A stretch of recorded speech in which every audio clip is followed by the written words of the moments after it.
So what is culturally responsive teaching? We define it as a motivational tool to help accelerate student learning.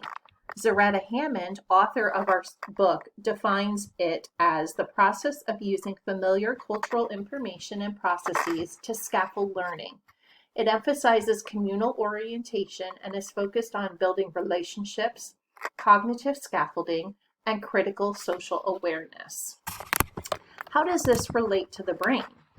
Well, you'll see neuroscience helps us understand why CRT works, and this book will help illustrate the connection between brain-based learning and the rigor of CRT.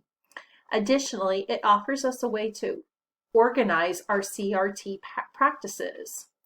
This book will help you recognize and name a student's learning moves and teach you how to not mistake culturally different ways of learning and making meaning for intellectual deficits.